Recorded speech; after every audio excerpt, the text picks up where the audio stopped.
เนืองๆมีอยู่บ่อยๆที่เราพบแบบนี้นะครับเวลาที่นอนป่วยอยู่ก็ดีนะครับอันนี้ไม่ได้ซ้ำเติมผู้ใดขออภัยด้วยมักจะกล่าวว่าถ้ารู้อย่างนี้เราก็ความดีหรือว่าบำเพ็ญประโยชน์ให้มากกว่านี้หรือว่าทำตนให้เกิดมาให้สมกับค่าของเวลาที่มันให้เวลาเรามาตั้งหลายสิบปีนะครับก็จะพูดกันเป็นในลักษณะเดียวกันนี้นะครับว่าสิ่งต่างๆที่ผ่านมานั้นน่าเสียดายเหลือเกินน่าเสียดายแล้วก็เราจะสังเกตเห็นว่าเวลามีค่าแค่ไหนเพียงไรนั้นเดี๋ยวผมขออนุญาตอธิบายเป็นข้อไปนะครับว่าเวลาเนี่ยมีความสำคัญต่อทุกคนนะครับไม่ว่าจะยากดีมีจนหรือว่ามียศถาบรรดาศักดิ์หรือไม่ก็ตามเนี่ยนะครับเวลาเนี่ยเราจะสังเกตเห็นชัดเจนเลยนะครับว่าแม้แต่ตัวเราเองเนี่ยก็ถ้าเราถ้าเราใช้คำว่าทำอะไรก็ได้เพื่อฆ่าเวลาเนี่ยก็แสดงว่าเราเข้าใจผิดกันแล้วแล้วก็ใช้คำนี้มานานแสนนานเหลือเกินถ้าเราสามารถที่จะให้คำจำกัดความหรือว่าใช้ความคิดใหม่นะครับว่าตอนนี้เราก็ยังโลดแล่นหรือว่าเรายังเคลื่อนไหวอะไรได้อยู่ตามสมควรแก่วัยนะครับมันก็ไม่แน่บางทีผู้ที่อายุมากแล้วเนี่ยการเคลื่อนไหวนี่ยังดีกว่าวัยรุ่นหรือว่าวัยที่กำลังจะรุ่นหรือว่าที่อ่อนกว่าเนี่ยด้วยซ้ำไปผมไปสังเกตเป็นส่วนตัวนะครับไม่ทราบว่าท่านผู้อื่นสังเกตหรือเปล่าสังเกตเห็นจากผู้ที่ใช้เวลาแบบงานท่านยุ่งเหลือเกินอย่างเนี้ยครับเราจะสังเกตเห็นผู้บริหารไม่ว่าจะเป็นผู้บริหารระดับไหนก็ตามเนี่ยนะครับไม่ว่าจะเป็นผู้บริหารบริษัทตัวเองอย่างนี้ก็ถือว่าเป็นผู้บริหารเป็นผู้บริหารไม่ว่าจะเป็นผู้บริหารในระดับของราชการทุกระดับนะครับเราก็จะสังเกตเห็นเวลาถูกรับเชิญไปเปิดงานที่โน่นที่นี่นะครับท่านก็แสดงว่าท่านไม่มีเวลาจริงๆอันนี้น่าเห็นใจมากๆเลยนะครับไม่ใช่ว่าเราก็จะไปเห็นแก่งานเราเป็นสำคัญอย่างเดียวนี้ไม่ได้เพราะว่าในมุมมองของเราเนี่ยบอกว่าผู้บริหารนี่ต้องอยู่กับเราตลอดจนงานจบเนี่ยมันไม่ค่อยมีนะครับนอกจากว่าเวลาที่ผู้บริหารเนี่ยไม่ไม่มีธุระภาระที่อื่นจริงๆเนี่ยถึงจะอยู่ด้วยกันได้นานเนี่ยก็มีแต่นานๆเจอครั้งหนึ่งนะครับแต่ส่วนใหญ่แล้วก็จะมาอยู่กับเจ้าภาพก็ดีหรือว่าในงานนั้นก็ดีเนี่ยอีกไม่ใช้เวลาก็พอสมควรแล้วก็ท่านก็ไปที่อื่นที่ไปที่อื่นนี้ท่านไม่ได้ไปใช้เวลาเป็นของตัวเองแต่ว่าท่านก็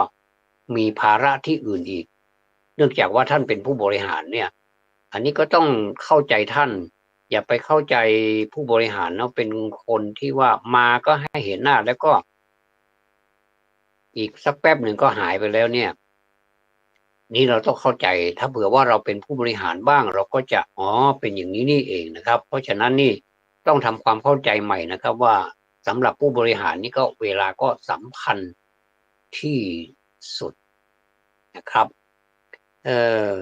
ต่อมาก็นักธุรกิจนักธุรกิจนี่เวลานี่เราจะใช้คำว่าเวลาเป็นเงินเป็นทองอันนี้ก็ไม่ผิดใช้ใช้ได้กับทุกคนเลยนะครับเวลาเป็นเงินเป็นทองถ้าตีความเลยเนี่ยเป็นเงินเป็นทองเวลาทองนาทีทองชั่วโมงทองมันก็เป็นเงินเป็นทองทั้งนั้นแต่ว่าถ้าเราไปเข้าใจว่าคำว่าเงินนี่หมายถึงธนบัตรหรือว่าเงินตราที่สามารถที่ใช้จ่ายได้ตามกฎหมายเนี่ยอันนี้ก็แสดงว่าเราเข้าใจในวงจำกัดไปหน่อยแต่ว่าเป็นเงินเป็นทองนี่หมายถึงเวลาทองเนี่ยเป็นเวลาที่มีความสำคัญ ไม่ว่าจะเป็นนักปฏิบัติหรือนักเรียนนักศึกษา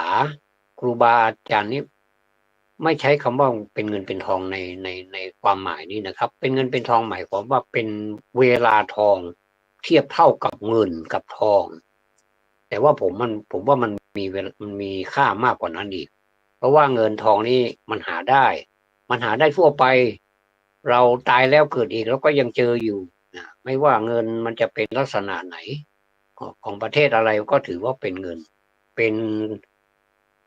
เป็นสิ่งที่ใช้แทนหรือว่าใช้แลกเปลี่ยนกับสินค้าหรือว่าใช้หนี้ก็ได้ใครเป็นหนี้บ้างเนี่ยยกมือขึ้นสินะครับก็ถ้าเรามาเข้าใจว่าเป็นเงินเป็นทองในลักษณะเป็นของอย่างนั้นนี่มันก็รู้สึกมันจะไม่ขยายใจความเป็นเงินเป็นทองนี่หมายถึงเป็นสิ่งที่มีค่ามากนะครับหาประมาณไม่ได้เพราะฉะนั้นเวลาเนี่ยถ้าจะว่าไปแล้วมีค่ามากกว่าเงินกว่าทองอีกเพราะว่ามันเป็นยังไงหรือครับเพราะว่ามันไปแล้วมันไปรับเลยมันไม่กลับมาแล้วจะให้มาเห็นเวลาเหมือนกับเห็นเงินเห็นทองเนี่ยนอกจากเราตายไปแล้วจะเกิดใหม่อันนี้ก็ใช้เวลา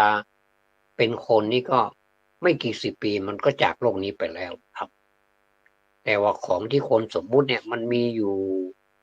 เรื่อยๆไป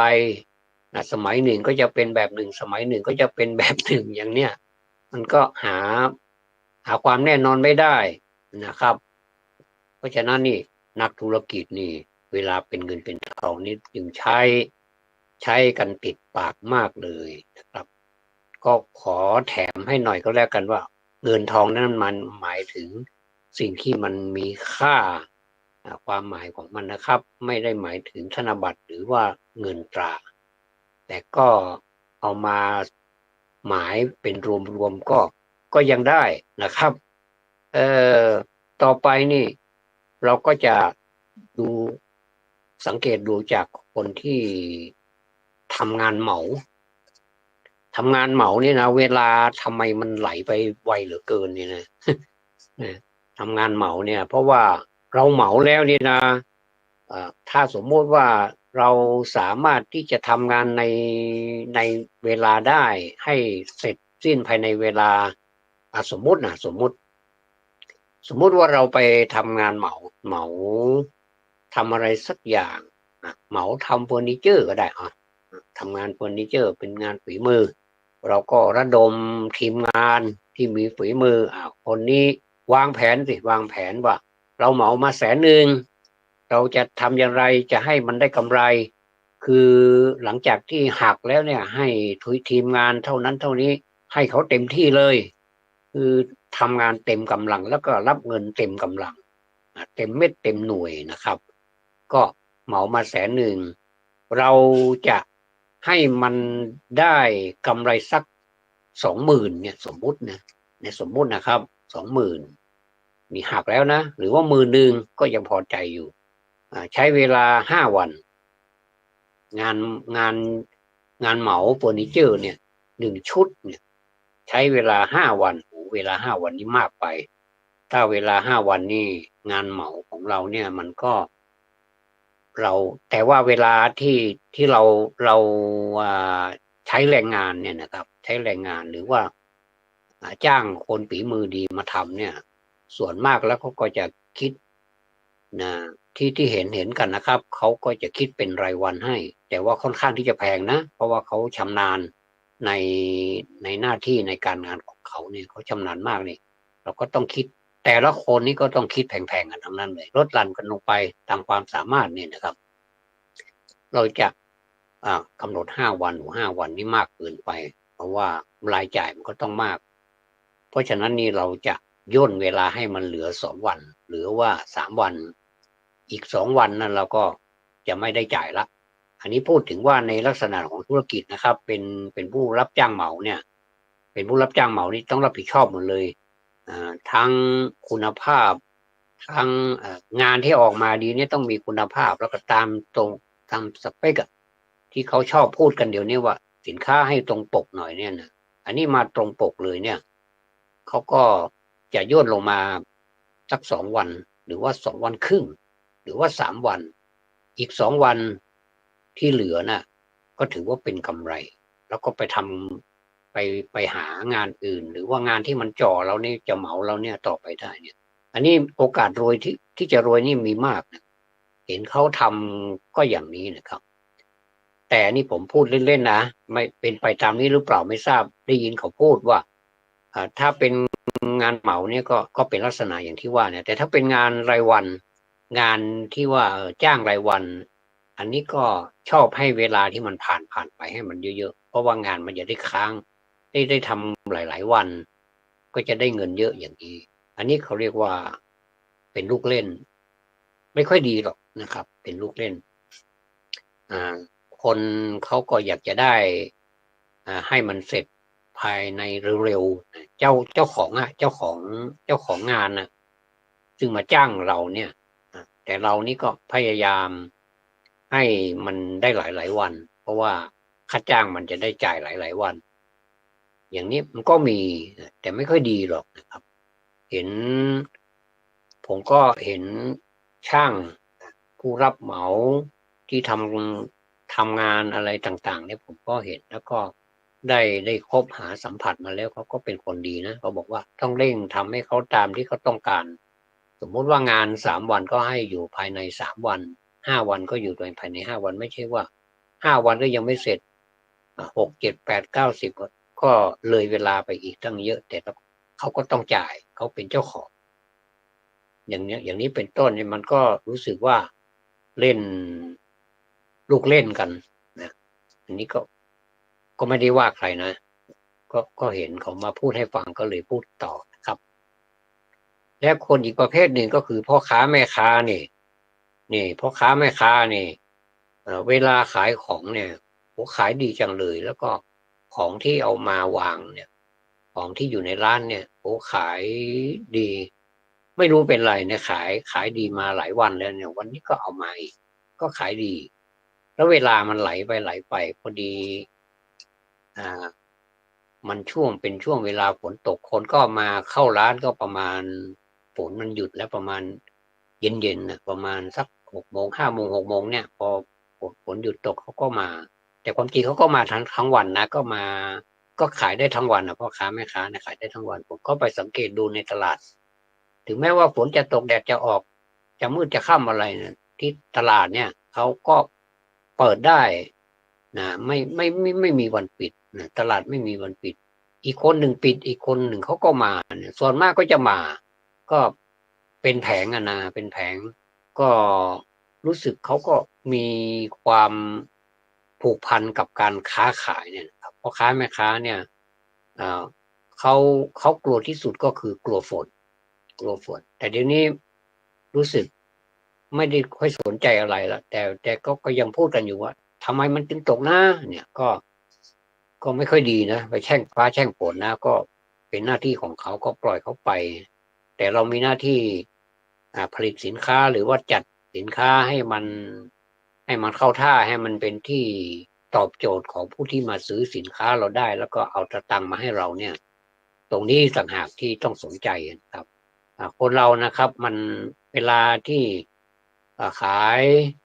สินค้าและก็มีความซื่อตรงต่อลูกค้าแล้วก็มีน้ำใจไมตรีมีการเผื่อกันบ้างเป็นธรรมดาหรือว่าถ้าไม่เผื่อสินค้ามันเผื่อไม่ได้จริงๆเพราะว่ากำไรมันไม่ค่อยมีอยู่แล้วเนี่ยนะกำไรมัน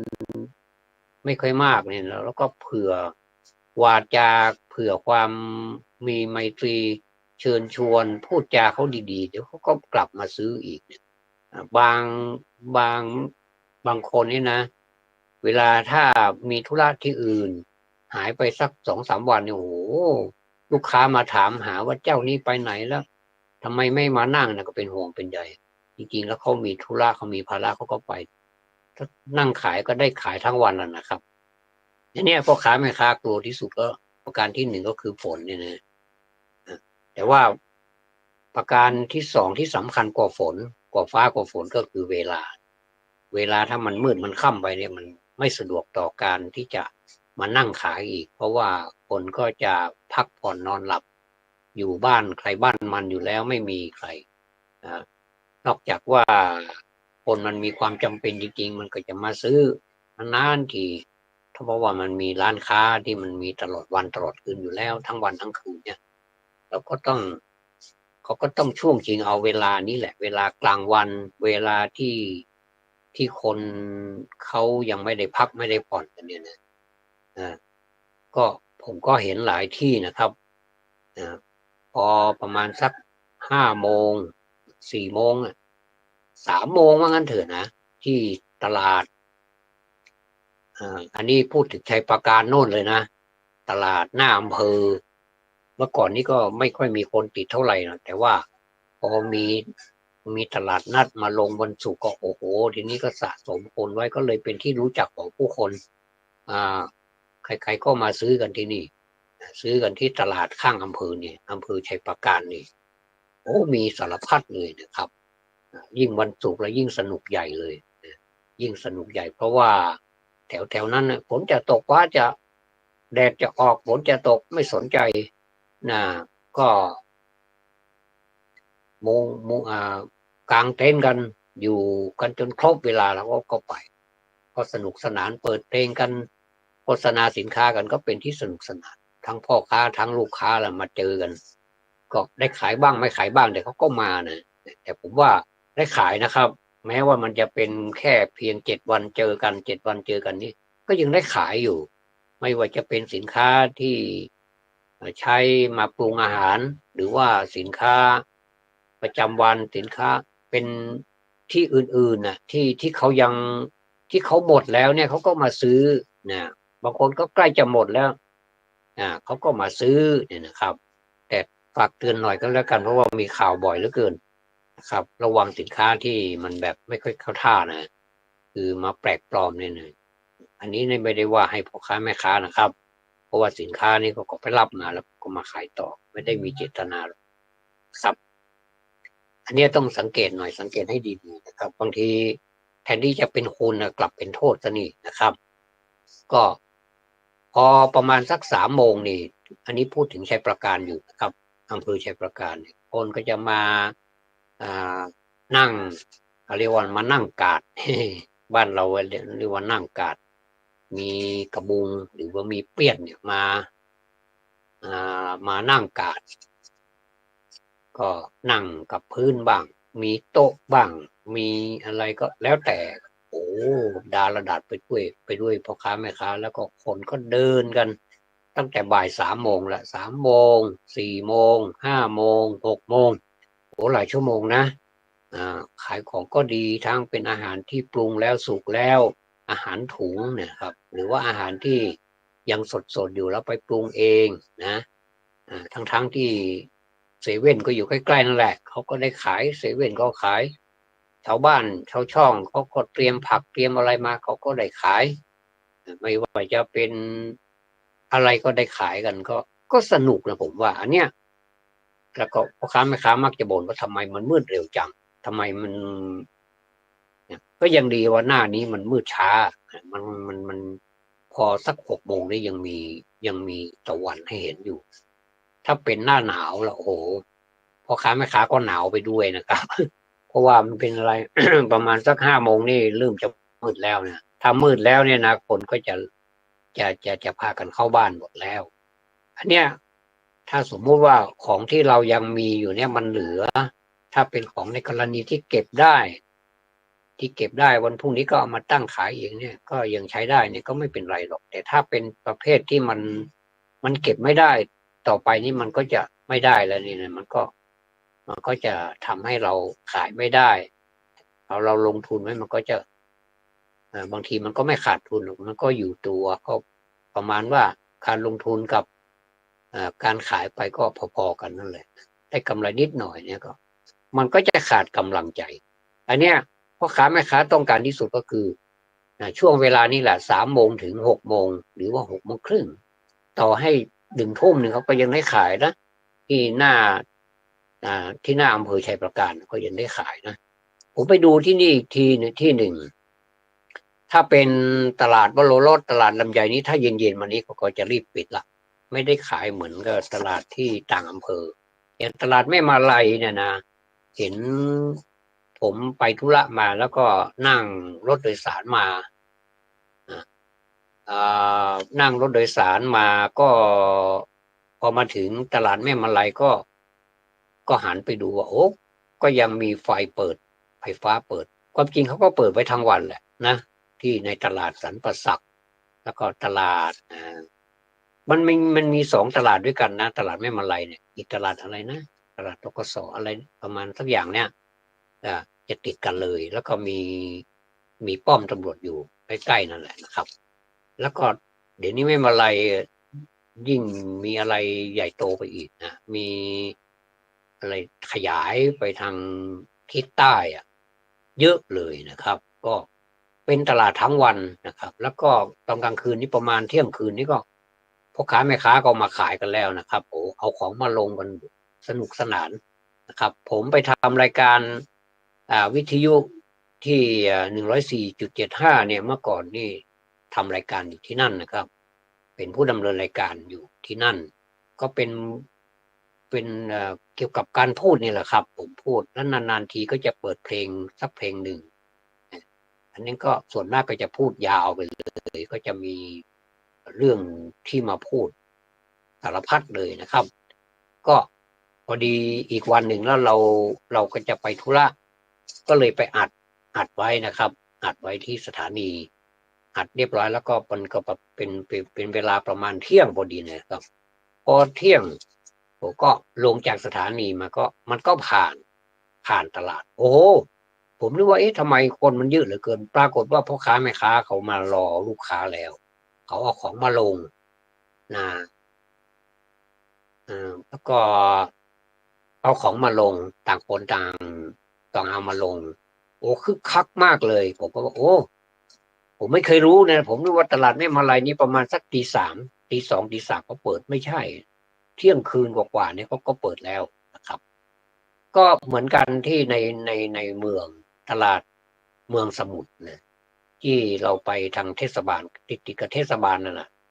แถวนั้นลามออกมาหน้าเทศบาลด้วยเพราะแถวนั้นนี่โอ้พ่อค้าแม่ค้าก็เต็มไปหมดเลยไม่ว่าจะเป็นผลไม้ไม่ว่าจะเป็นสับปะรดไม่ว่าจะเป็นเงาะสินค้า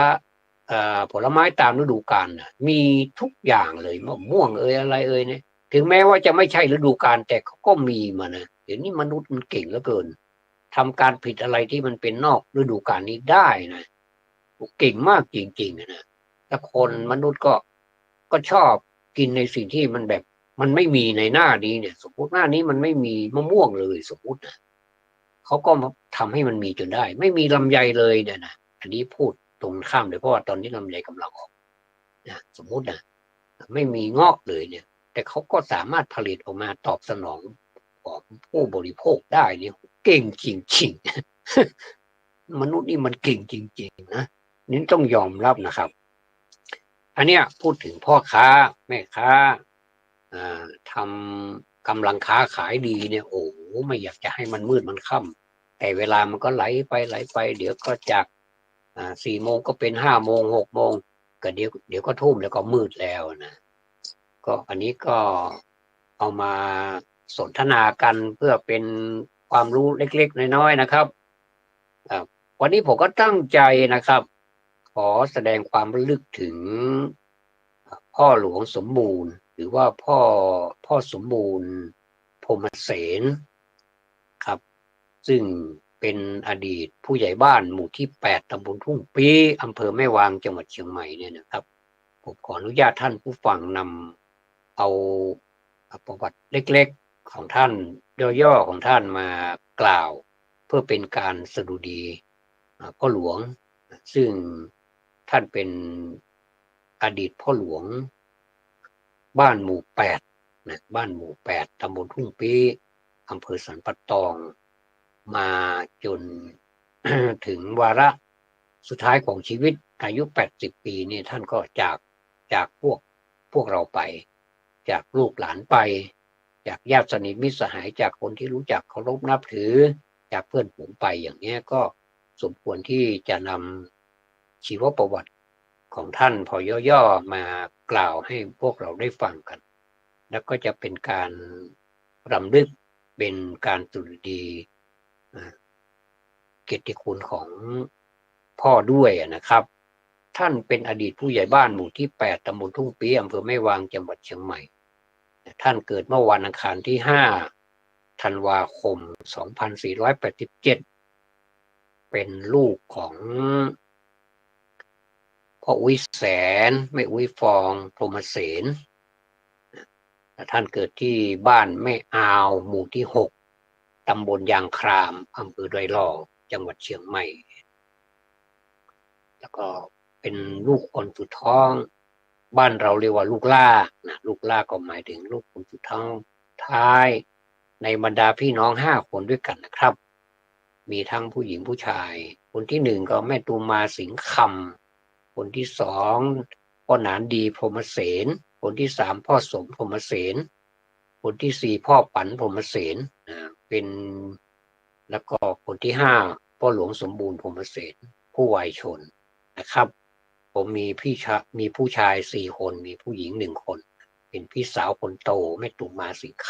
ำนะครับก็เมื่อท่านเล็กๆเนี่ยนะครับเมื่อเป็นเด็กเนี่ยท่านก็ไปบวชเป็นสามเณรอยู่วัดสีแดนเมืองนี่แหละนะวัดสีแดนเมืองอำเภอดอยหล่อนี่แหละครับหมู่ที่6ตำบลยางครามเนี่ยแล้วก็ในที่สุดมาท่านก็ลาสิกขาออกมาเนื่องจากว่าไปเกณฑ์ทหารได้ใบแดงนะไปเป็นทหารเกณฑ์อยู่ที่ค่ายกาวิระเชียงใหม่เนี่ยนะครับแล้วก็พอ ได้เวลาที่ท่านจะมีครอบครัวแล้วท่านก็ได้สมรสกับคุณแม่ยมพรหมเสนในที่อยู่ปัจจุบันนี่นะครับแล้วก็ในที่สุดนี่ผมก็ยังไปเจอท่านอยู่เมื่อหลายปีหลายปีผ่านมาแล้วนะครับตอนนั้นท่านก็ยังสุขภาพดีอยู่ได้ไปยกยอดฉัตรอุโบสถของวัดสีแดนเมืองนะครับวัดสีแดนเมืองดังกล่าวเนี่ยท่านก็หน้าตาก็เปื้อนไปด้วยบุญอิ่มหน้าตาอิ่มบุญทั้งตัวท่านเองแล้วก็ลูกหลานญาติสนิทมิตรสหายคณะสัตยาญาติโยมทั้งหลายรู้สึกว่านั้นสสที่เขตในนี้ก็มาด้วยนะครับผมก็ได้มีโอกาสไปด้วยแล้วก็ไปร่วมอนุโมทนานำของนำอะไรไปถวายหลายสิ่งหลายอย่างผ้าไตรเป็นต้นนี่นะครับในช่วงนั้นก็ยังเห็นท่านสุขภาพดีอยู่แล้วก็ลูกหลานก็แนะนำให้ว่าอันนี้คือพ่อสมบูรณ์ ก็เราก็เลย อ้างอิงคุณพระศรีรัตนตรัยให้ปกปักรักษาพ่อให้มีสุขภาพสมบูรณ์ซึ่งท่านก็ยิ้มนะครับก็มีมิตรไมตรีเป็นกัลยาณมิตรกันตั้งแต่บัดนั้นเป็นต้นมาแต่พอ อันนี้เราจะพูดไปถึง3 ปีก่อนนะครับ3 ปีก่อนนั้นท่านก็เริ่มป่วยนะครับเริ่มป่วยเป็นเกี่ยวกับปอดนะครับเกี่ยวกับปอดนี่ก็ปอดนี่ก็อันตรายเหมือนกันนะถ้ามันเป็นก็เป็นเรื้อรังนี่ก็เป็นแล้วเป็นหายเป็นไม่หายเข้าออกโรงพยาบาลนะครับมาเรื่อยเลยนะครับมาเรื่อยเลยแล้วก็อาการก็พอบรรเทาบ้างนะครับก็รับประทานยาที่คุณหมอ แล้วก็ไปตามคำสั่งของคุณหมอหมอสั่งไปก็ไปตรวจไปแล้วก็ เป็นอย่างนี้มา3 ปีแล้วนะครับขั้นมาถึงสุดท้ายของชีวิตจริงๆเนี่ยนะครับวันที่2 สิงหาคม 2567เนี่ยนะครับอาการของท่านไม่ค่อยดีนะครับลูกหลานก็เลยเห็นว่าอาการของคุณพ่อนี้ไม่ค่อยดีแล้วต้องนำไปส่งโรงพยาบาลสัตว์ปะตองนะครับแล้วก็ดูอาการอีกจนจบถึงวันที่4 สิงหาคมท่านก็ได้มาจากพวกเราไปนะครับเวลา6:55 นาทีครับ6:55 นาที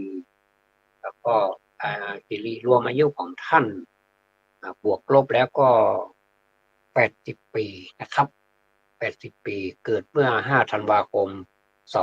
2487แล้วก็จากบุญสู่บุญ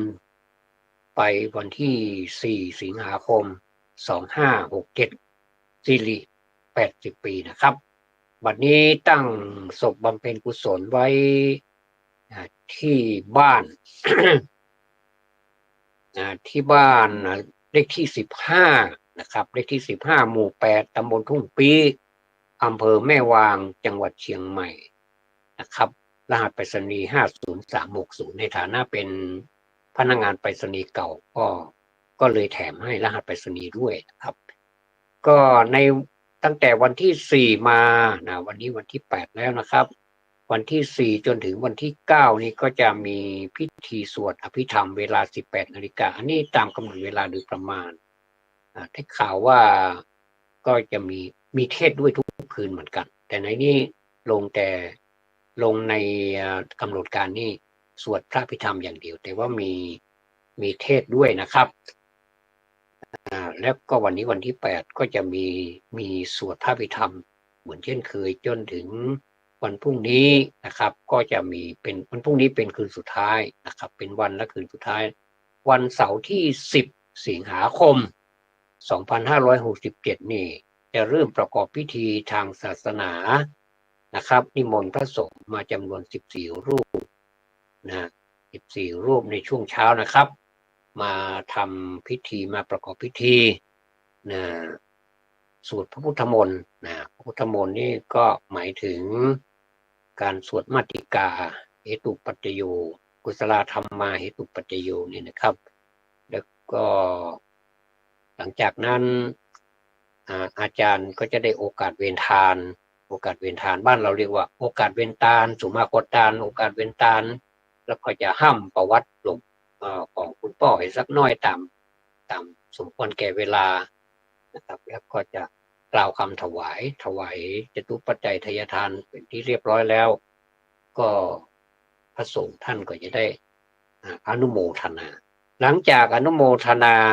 เป็นภาษาบาลีเรียบร้อยแล้วศรัทธาญาติโยมทั้งหลายมีเจ้าภาพเป็นต้นลูกหลานและคณะศรัทธาทั้งหลายก็จะได้ถวายภัตตาหารเพลแด่พระสงฆ์นะครับพร้อมกันนั้นก็จะได้เลี้ยงรับรองแขกผู้มีเกียรติทุกท่านทุกคนนะครับที่มาร่วมงานให้ได้รับประทานอาหารร่วมกันนะครับจนอิ่มสบายท้องแล้วรับประทานอาหารกลางวันเป็นที่เรียบร้อยแล้วตามกำหนดการนี้เวลาบ่ายโมงหรือว่า 13 นาฬิกาก็จะได้เคลื่อนศพสู่สุสานสีแดนเมืองเพื่อทำการชาปนกิจต่อไปนะครับแล้วก็เจ้าภาพจะทำตามพิธีโบราณครับโบราณหมายความว่าเมื่อก่อนนี้ชาวเหนือของเรานี้ทำอย่างไรก็จะทำอย่างนั้นก็คือไปบังสุกุลทอดผ้าบังสุกุลแล้วก็นิมนต์พระมาพิจารณาผ้าบังสุกุลไตรบังสุกุลและจนมหาบังสุกุลเนี่ยจนเสร็จเนี่ยนะแล้วก็ประชุมเพลิงเนี่ยนะครับที่ป่าช้านะครับตกลงว่าพิธีบังสุกุลเนี่ยไปบังสุกุลที่ป่าช้าสีแดนเมืองนะครับแล้วก็รวมถึงหลังจากผ้าไตรมหาบังสุกุลชุดสุดท้ายสำเร็จลงแล้วนะครับนิติตังจบแล้วเนี่ยนะครับก็จะประชุมเพลิงทีนี้ก็เลยขอประชาสัมพันธ์นะครับประชาสัมพันธ์ให้ญาติพี่น้องทั้งหลายนะครับเราได้รับความเมตตาอย่างสูงจากพระเดชพระคุณท่านเจ้าคุณพระเทพปริยัติที่ปรึกษาเจ้าคณะภาค7นะครับเจ้าอาวาสวัด7 ยอดพระอารามหลวงในเมืองเชียงใหม่นี่นะครับก็ได้รับความเมตตาจากท่านจะได้มา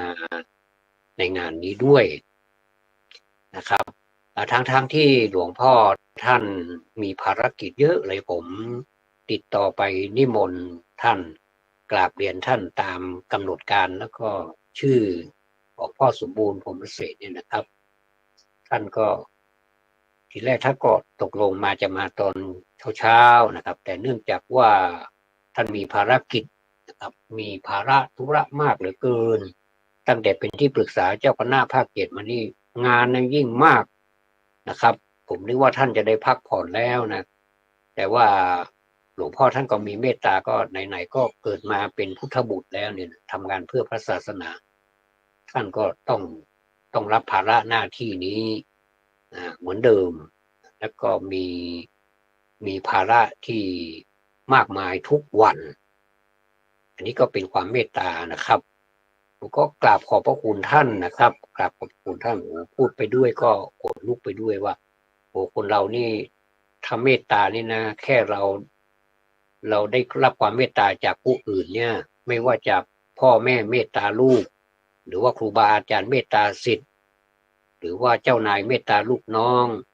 เมตตาทีมงานลูกน้องก็เอื้ออารีอารอบต่อกันและกันเนี่ยนะเพื่อนฝูงก็เมตตาต่อกันพูดกันในเป็นกัลยาณมิตรแนะนำธรรมะให้กันอย่างเนี้ยโอ้โหมันมีความสุขเหลือเกินนะพูดแล้วก็ขนลุกเลยนะอันนี้แค่คำพูดนะครับยังไม่ได้พูดต่อหน้ากันเนี่ยนะบางทีเราพูดต่อหน้ากันเนี่ยถ้าเมตตาเนี่ยพูดบางทีเราร้องไห้เลยนะครับน้ำตานี่ไหลออกมาไม่รู้ตัวเลยเนี่ยผมก็เคยผมนี่ยิ่งผมนะเป็นคนที่จิตใจอ่อนจิตใจอ่อนมันเป็นอะไรไม่รู้นะครับถ้าสมมติว่าดีใจเกินไปก็น้ำตาตกเสียใจเกินไปก็น้ำตาตกเป็นคนขี้ให้บดี แต่ว่าก็หลายงานผมก็ต้องทนเอาไว้ไม่ให้ใครเห็นว่าเรากำลังร้องไห้อยู่ครับแล้วก็ใช้วิธีแบบแนบเนียนหน่อยไม่ให้ใครรู้ว่าเราร้องไห้อยู่นะก็พระเดชพระคุณท่านก็เป็นที่ปรึกษาเจ้าคณะภาค7นะก็ท่านก็จะเมตตามาทั้งที่งานของท่านก็เต็มนะครับงานของท่านก็เต็มยาวเหยียดเลยเป็นหางว่าวเลยก็เราก็ขอบพระคุณท่านเมื่อคืนนี้ก็ท่านก็เมตตามาโทรศัพท์มาผมก็ได้กราบเรียนท่านว่าทำความเข้าใจว่าให้ตรงกันว่าท่านจะเดินทางจากวัดเนี่ยนะหลังจากเพลแล้วเนี่ยครับฉันพระทหารเพลจากวัด7 ยอดเนี่ยจะเดินทางมาที่บ้านงานศพของพ่อสมบูรณ์เนี่ยนะครับก็มาถึงนี่ก็ประมาณสักบ่ายโมงก็พอดีบ่ายโมงนี่เราก็โดยประมาณนี้เราก็จะเคลื่อนศพสู่สุสานแต่ทางเจ้าภาพเนี่ยนะครับคุณวุ้นเนี่ยนะครับคุณวุ้นเป็นลูกสาวเนี่ยนะครับก็มีความเลื่อมใสในพระเดชพระคุณหลวงพ่อมากนะครับด้วยความเคารพท่านก็เลยปรารภกับผมคือคุณวุ้นเนี่ยนะครับปรารภกับผมว่าอยากจะขอความเมตตาจากหลวงพ่อนี่แสดงธรรมผมก็เลยแนะนำไปว่าเป็นแสดงธรรมเป็นปาฐกถาธรรมแบบย่อแต่ได้ใจความนะเหมือนกับเราย่อกระทู้นะครับเป็นสัมโมทนียกถาหรือว่าปาฐกถาธรรมก็ได้เพื่อสนองความต้องการหรือว่ารองรับศรัทธาประสาทะของญาติโยมเนี่ยแต่ผมยังไม่ได้เรียนหลวงพ่อนะเพราะถ้าหลวงพ่อไปเดี๋ยวคิดว่าอีกสักครู่หนึ่งเนี่ยหลังจากจบรายการนี้แล้วผมก็จะเรียนหลวงพ่อว่าถ้าถ้ามันเป็นไปตามนี้แล้วหลวงพ่อชัดเจนว่าได้ไปจริงๆนะก็จะกราบเรียนหลวงพ่อว่าขอหลวงพ่อได้ปาฐกถาธรรมประมาณสัก10 ถึง 15 นาทีเรื่องนี้หลวงพ่อถนัดอยู่แล้วนะครับท่านเป็นพระนักเทศเป็นพระสอนด้วยท่านก็จะให้ข้อคิดอะไรต่างๆเกี่ยวกับความไม่เที่ยงเป็นทุกข์เป็นอนัตตาอะไรประมาณนี้นะครับผมก็จะได้กราบเรียนท่านต่อไปนะครับ อันนี้ก็เป็นเรื่องเป็นราวที่ผ่านมาเมื่อคืนนี้ฝนก็ตกแล้วก็สัญญาณโทรศัพท์ก็ไม่ค่อยดีนะครับก็เป็นไปด้วยกันหมดเลยอะไรมันจะเกิดขึ้นมันก็เกิดอย่างนี้แหละครับบางทีที่บ้านผมเนี่ยนะก็แปลกๆดีนะเวลาไฟฟ้าเนี่ยระบบของไฟฟ้าเนี่ยมันก็จะเสื่อมโทรมไปตามกาลเวลาของมันเวลาที่เราเปิดนะปกติมันเปิดปิดตอนไหนก็มันก็ยังไม่มีปัญหาเลยพอมา2-3 วันที่ผ่านมาเปิดมันสวิตช์มันอยู่มันคนละหลอดแต่คนละสวิตช์คนละอันคนละสวิตช์เนี่ยนะครับก็ทีแรกก็เปิดสวิตช์ในบ้านก่อนแล้วมันก็เปิดดับเปิดติดดับผมว่ามันเป็นอะไรผมก็รีบปิดไว้แสดงว่ามันจะเป็นที่หลอดมันรื้อแล้วก็ไปดูที่หลอดมันก็ขันหลอดมันให้มันแบบแน่นๆแล้วก็ไม่ใช่ต้องเข้าใจว่าต้องเป็นสวิตช์แน่นอนอีกอันหนึ่งอยู่ข้างนอกบ้านแต่สวิตช์อยู่ในบ้านก็มาเปิดเมื่อ2 วันที่ผ่านมาเปิดก็ติดดับเหมือนกันว่าแสดงว่าสวิตช์2 สวิตช์นี้มีปัญหาละแล้วก็ที่ปลั๊กที่เราพ่วงไปเราเวลาเราเสียบทีวีเสียบอะไรเนี่ยชาร์จนั่นชาร์จนี่นะครับมันก็ไม่มีไฟ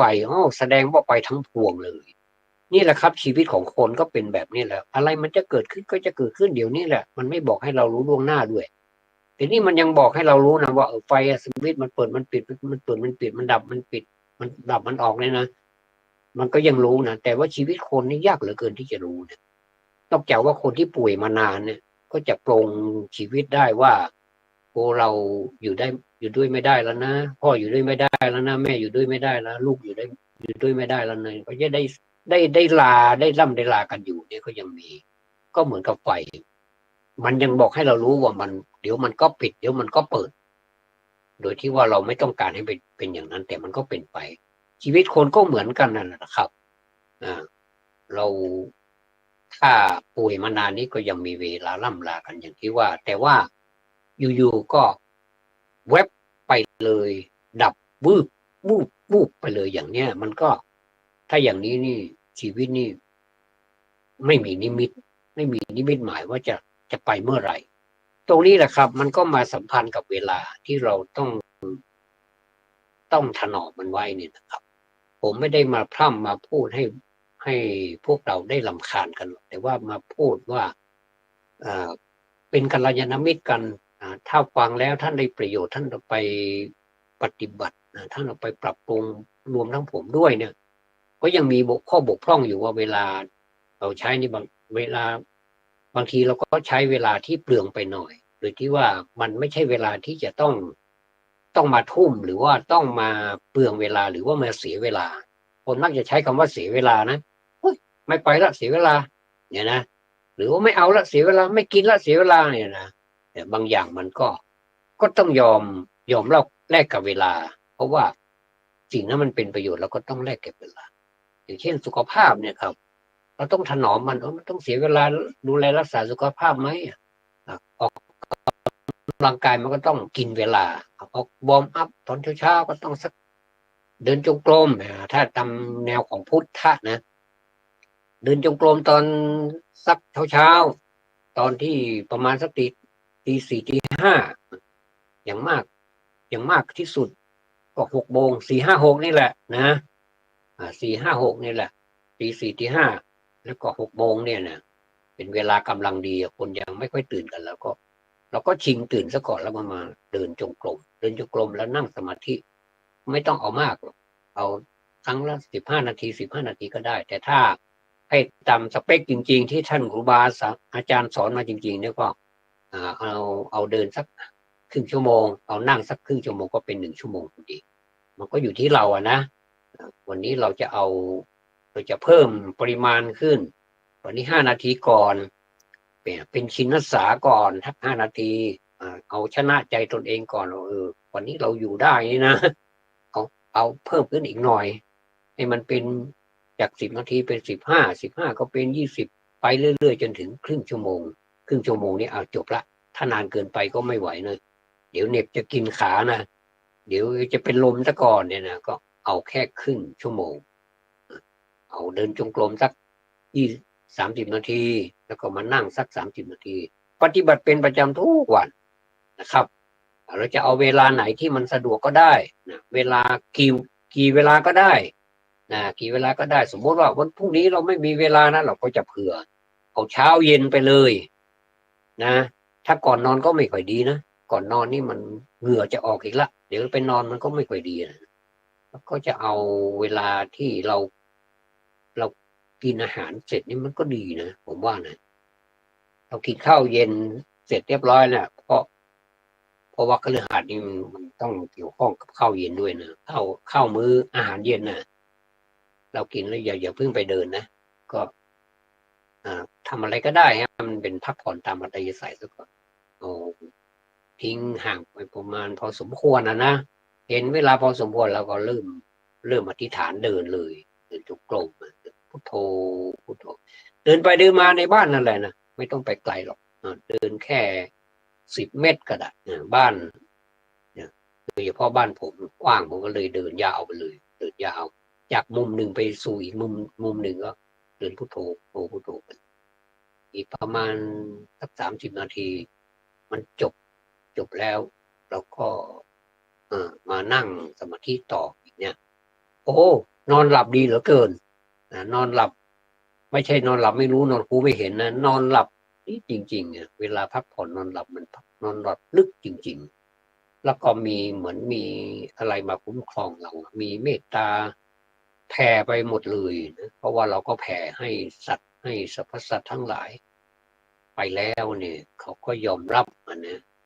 วิธีการนี้ดีมากเลยนะครับไปใช้วิธีนี้ก็ได้นะอันนี้ก็เสียเวลานะพูดถึงว่าเสียเวลาแต่มันได้สิ่งที่มันมีค่ามาเนี่ยผมว่ามันเหมือนกับเราเอาเวลาไปซื้อมาเลยเหมือนเราเอาเงินเอาเวลานี้เปรียบเหมือนเงินนะแล้วก็ไปแลกเอาสิ่งของมาผมสมมติผมจะไปซื้อหลอดไฟฟ้าสัก2 หลอดเนี่ยนะมันเสียแล้วที่พูดให้ฟังมันเสียแล้วผมจะซื้อมาเอามาใหม่หรือไม่ผมก็เสียเวลาไปจ้างช่างไปบอกให้ช่างผู้ชำนาญงานเกี่ยวกับไฟฟ้านี่มาเช็คดูไฟฟ้าผมว่ามันมีปัญหาอะไรระบบมันบกพร่องตรงไหนให้มาแก้ไขผมก็ต้องใช้เวลานี้ไปแจ้งช่างแล้วก็มีอะไรที่ต้องซื้อผมก็ต้องเสียเงินก็ไม่ถึงเสียเวลาไปซื้อหลอดไฟอุปกรณ์ไฟฟ้าอะไรเนี่ยตามที่ช่างสั่งมาก็เอามาติดตั้งให้ถามว่าผมได้ไฟฟ้าที่มีคุณภาพเกิดขึ้นไหมล่ะเกิดขึ้นแน่นอนเพราะฉะนั้นผมก็ต้องเสียเวลายอมเอาเงินนี้ไปซื้อหมายความว่าเอาเวลานี้ไปแลกเอาสิ่งของที่ผมต้องการเนี่ยมาได้แล้วมันได้จริงๆแล้วอันนี้ไม่เสียเวลาถือว่าคุ้มนะครับคุ้มกับเวลาเขาเรียกว่าเกินคุ้มแต่ถ้าขาดทุนนี้ไม่ได้นะครับคือเอาเวลาไปทำอะไรสเปะสปะไม่รู้มันก็เลยจากเช้าไปถึง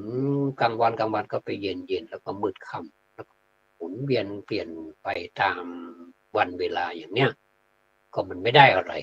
แค่นั้นเองนะครับส่วนท่านจะไปบริหารเวลาของท่านแต่ละท่านนั้นผมก็ไม่ได้เกี่ยวกับท่านด้วยเพียงแต่ว่าถ้าท่านฟังการสนทนาถือว่าเป็นการสนทนาธรรมของผมแต่ว่าสนทนาฝ่ายเดียวไม่ได้มีการ two way นะครับเป็น one way ถึงจะ one way two way ถ้าตั้งใจฟังมันก็ได้ประโยชน์ทั้งนั้นนะครับผมก็มีความภูมิใจและผมรู้สึกว่าแต่ละครั้งที่ผมมาดำเนินรายการทางวิทยุเนี่ยนะครับผมมั่นใจว่าผมจัดรายการเนี่ยรวมทั้งหมดตั้งแต่อยู่หน้าไมค์เนี่ยนะครับไม่ว่าที่สถานีเองหรือว่าอยู่ที่บ้านเนี่ยตอนนี้อยู่ที่บ้านจัดเมื่อก่อนนี้อยู่ที่สถานีจัดเนี่ยนะครับไปจัดสถานีทุกเช้าเลยครับตอนเช้าก็ไปเปิดสถานีเลยเนี่ยนะครับจัดรายการเพลงบ้างอะไรบ้างผมว่ามันเกิน500 ครั้งแล้วนะครับมันเกิน500 ครั้งแล้วตอนนี้ผมไม่ได้บันทึกไว้แล้วแต่มันเกินแน่นอนผมก็ว่าขอบารมีของการดำเนินรายการนี่แหละครับอันดับแรกที่สุดขอบูชาแด่พระรัตนตรัยพระพุทธพระธรรมพระสงฆ์และต่อมาพิเศษที่สุดก็ขอบูชาพระคุณอันประเสริฐของคุณพ่อคุณแม่ คุณพ่อคุณแม่ท่านชื่อเหมือนกันนะครับคุณพ่อนวลอายุ53 ปีท่านก็จากเราไปก่อนแล้วก็คุณแม่นวลนามสกุลสำริดนะครับนามสกุลสำริด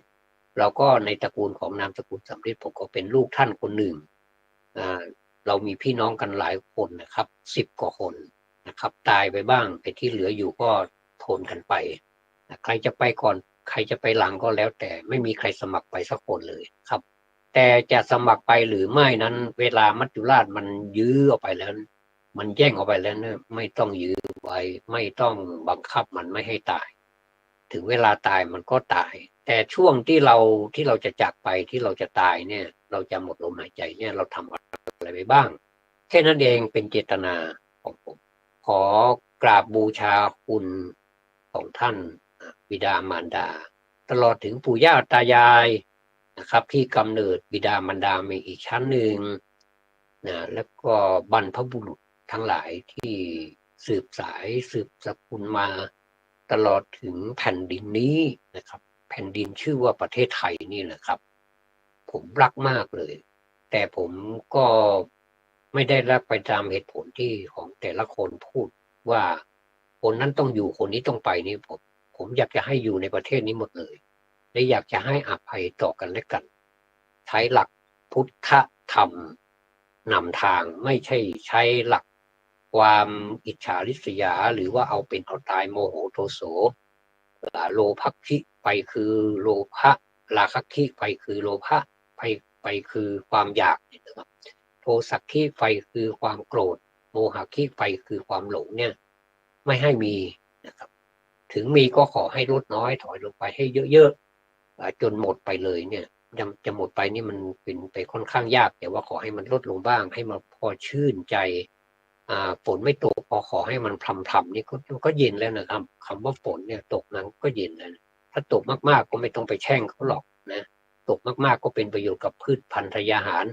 แล้วเป็นประโยชน์ต่อการหายใจสะดวกสบายมากแต่ระวังที่สุดก็คือยุงแค่นั้นเองที่เราต้องกลัวแล้วก็สัตว์เลื้อยคลานอะไรต่างๆต้องระมัดระวังครับอันนี้คือความปรารถนาดีของผมไม่ได้มีความประสงค์อย่างอื่นเลยนอกจากนี้แล้วนอกจากพระรัตนตรัยคุณพ่อคุณแม่และปู่ย่าตายายแล้วก็คณะสัตยาติโยมด้วยนะครับพูดเหมือนเป็นพระเลยนะครับพี่น้องประชาชนทุกหมู่ทุกเหล่าทุกผู้ทุกนามไม่เว้นแต่เชื้อชาติศาสนาใดๆทั้งนั้นคนทั้งโลกนี้ผมอยากจะให้รักกันไม่อยากจะให้ทำสงครามต่อกันถ้าอย่างไรแล้วนะครับวันที่10 สิงหาคมนี้ท่านไม่มีภาระธุระที่ไหนผมขออนุญาตประชาสัมพันธ์ไปด้วยนะครับกำหนดบำเพ็ญกุศลศพนะครับวันนี้ก็วันพรุ่งนี้อีกแล้วก็วันเสาร์ที่10 สิงหาคมก็จะทำการฌาปนกิจศพคุณพ่อสมบูรณ์พรหมเสนอายุ80 ปีนะครับวันนี้ขอจบรายการเพียงเท่านี้ขอบพระคุณสำหรับผู้ที่ติดตามรับฟังทุกท่านธรรมะสวัสดีครับ